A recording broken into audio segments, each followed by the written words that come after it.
नमस्कार। आज है 4 फरवरी। आज का दिन विश्व कैंसर जागरूकता दिवस के रूप में मनाया जाता है। कैंसर एक ऐसी लाइलाज बीमारी जिसके नाम से ही हमारे शरीर में सिहरन सी होने लगती है। कैंसर एक ऐसी बीमारी है, या यूँ कहे तो जानकारी का अभाव है। कैंसर सेल्स के बिना ना तो हमारी कोई अस्तित्व है और ना ही हमारा कोई ग्रोथ है। कैंसर सेल के बिना हमारी उत्पत्ति भी नहीं हो सकती, या यूँ कहे कि अगर शरीर में कैंसर सेल ना हो तो कोई भी बच्चा जन्म नहीं ले सकता और ना ही बच्चा बड़ा होकर आगे उम्र में बढ़ेगा। तो कैंसर ऐसा क्या है जिसकी वजह से आज पूरे विश्व में इसका खौफ इतना है। टाइम्स ऑफ इंडिया के रिपोर्ट के अनुसार हर साल 10 मिलियन यानी 1 करोड़ लोग कैंसर से मरते हैं।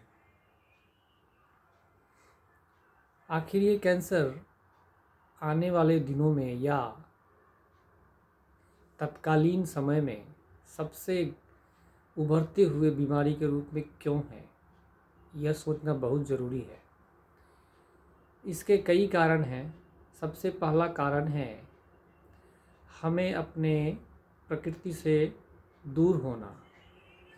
हम प्राकृतिक चीज़ों का उपयोग करना छोड़ चुके हैं और कृत्रिम लाइफ जी रहे हैं, जैसे कृत्रिम रोशनी, कृत्रिम खाना,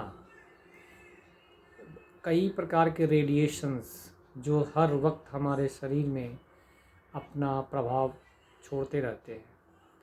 इवन टूथपेस्ट, जो आज के दौर में सबसे बड़ा कारण है कैंसर का, क्रीम, कॉस्मेटिक्स जिसमें कई तरह के हानिकारक रासायनिक पदार्थों का उपयोग किया जाता है, और हम टीवी, समाचार पत्र, रेडियो में विज्ञापन देखकर आँख बंद करके हम उसका उपयोग करते हैं, जिसकी वजह से हमारा शरीर में कैंसर सेल्स को बढ़ावा मिलता है और हम इस बीमारी की गिरफ्त में आ जाते हैं।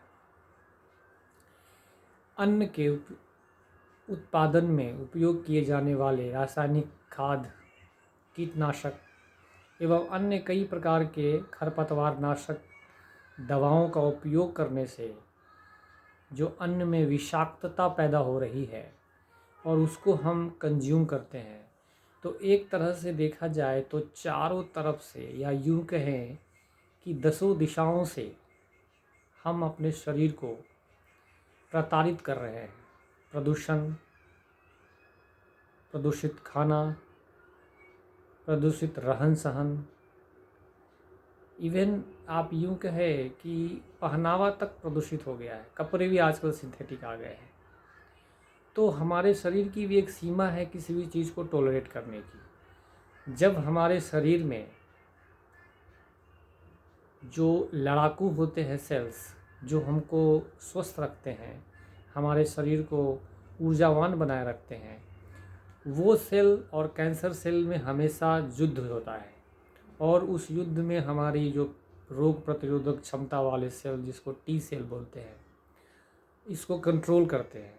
लेकिन जब हमारे इन कारणों की वजह से कैंसर सेल्स अनकंट्रोल्ड हो जाते हैं और वो हमारे शरीर में संक्रामक रूप से, या यूँ कहे तो अनियंत्रित रूप से वो बढ़ने लगते हैं, जिसकी वजह से वो हमारे शरीर के विभिन्न प्रकार के ऑर्गन्स जैसे lungs, liver, even intestine, prostate, thyroid इत्यादि अंगों को अपनी गिरफ्त में ले लेती है।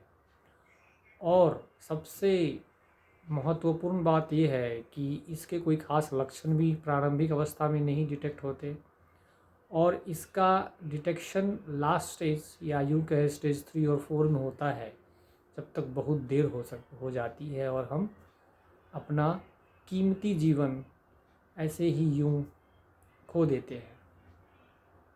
तो अब समस्या ये है कि कैंसर सेल के बिना हमारा जन्म भी नहीं हो सकता है, क्योंकि हम जानते हैं कि हमारा जन्म हमारी माँ के एक सेल और पिता के एक सेल के मिलने से हुआ है, और वही सेल आगे डिवाइड होके हमको ये रूप दिया जाता है। तो इस सेल को हम क्यों इतना बढ़ावा देते हैं अपने ही अनजाने में किए गए कार्यों से, कि यह हमको हमारे ऊपर ही ये हावी हो जाता है। तो इसके कई कारण हैं। हमारे लाइफस्टाइल को ठीक किया जाए तो इसको बहुत अच्छे तरीके से मैनेज किया जा सकता है। अब हम क्या करें कि हम इन सब चीज़ों से दूर रहें? तो पहला, सुबह उठते ही आप टूथपेस्ट करना छोड़िए। आप पीछे मुड़ के देखिए कि जब टूथपेस्ट नहीं था तो हम किस चीज़ से अपने दांत साफ़ करते थे, और उस समय के लोग ज़्यादा स्वस्थ होते थे। जब मोबाइल नहीं था तो हम कैसे रहते थे? तो आज के दौर में हमारा खान पान, जो अन्न है, जो भोजन हम कर रहे हैं, वो कोशिश करें कि हम विष मुक्त भोजन करें। हालांकि ये संभव नहीं है, लेकिन हमारे आसपास बहुत ऐसे लोग हैं जो जागरूक हैं और वो इस चीज़ को फॉलो कर रहे हैं। तो अगर हम खोजेंगे तो मिल जाएगा। आप जो डिमांड करते हैं मार्केट में वही आता है। तो एक उदाहरण से मैं समझाता हूँ। भटिंडा पंजाब का ऐसा ज़िला है जहाँ पे सबसे ज़्यादा कैंसर पेशेंट थे। वहाँ से स्पेशल ट्रेन चलती थी जयपुर के लिए, कैंसर हॉस्पिटल, कैंसर ट्रेन नाम ही था। वहाँ पे ही ये वाक़या क्यों देखने को मिला? क्योंकि जब हरित क्रांति हुई थी 1984 में, तो सबसे ज़्यादा पेस्टिसाइड और रासायनिक खादों का उपयोग पंजाब राज्य और हरियाणा राज्यों में होता था। इसी कारण से सबसे ज़्यादा कैंसर के पेशेंट वहीं से होते थे। अब समय बदल रहा है। ग्लोबलाइजेशन के दौर में सब कुछ हमारे हाथों में आ गई है। हमारे मोबाइल फ़ोन में सब कुछ अवेलेबल है। बस ज़रूरत है हमें उसको ढूंढ के और अपने जीवन में उतारने को। पंजाब में, हरियाणा में प्राकृतिक खेती और नेचुरल फार्मिंग, ऑर्गेनिक फार्मिंग या जैविक खेती, बहुत सारे राज्य हैं। मध्य प्रदेश अग्रणी है, सिक्किम अग्रणी है, पंजाब, हरियाणा, राजस्थान, गुजरात, हर राज्यों में किसान उपलब्ध हैं। बस उनको सपोर्ट करने की ज़रूरत है, और हम डिमांड करेंगे तो वो उपजाएंगे। हालांकि पैसे कोई मैटर नहीं करता है। आप लाखों करोड़ रुपए बीमारी के इलाज में खर्च करते हैं, तो आप अपने लाइफस्टाइल और खाने पीने की चीज़ों में हम क्यों नहीं कर सकते? ज़रूर कर सकते हैं। थोड़ा हम कपड़ा कम महंगे पहन सकते हैं, मोबाइल थोड़ा कम महंगे हम यूज़ कर सकते हैं। जो कृत्रिम चीज़ें हैं उसका कम उपयोग करके, उसके कटौती करके हम इन सब चीज़ों में उपयोग कर सकते हैं।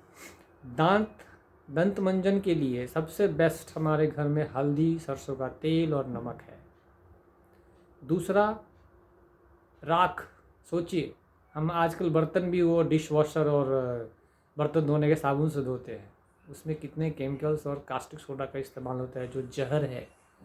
टूथपेस्ट में इस्तेमाल होने वाले सोडियम लॉरेल सल्फेट कार्सिजेनिक है, वो कैंसर होता है, जानते हैं, फिर भी हम रोज़ निकलते हैं। तो आखिर उसका इफ़ेक्ट आएगा कहाँ? सोचने वाली बात है, सोचिएगा ज़रूर। बस आज के दिन इतना ही मैं कहना चाहता था। सतर्क रहें, सजग बनें और अपने जीवन का ख्याल रखें। धन्यवाद।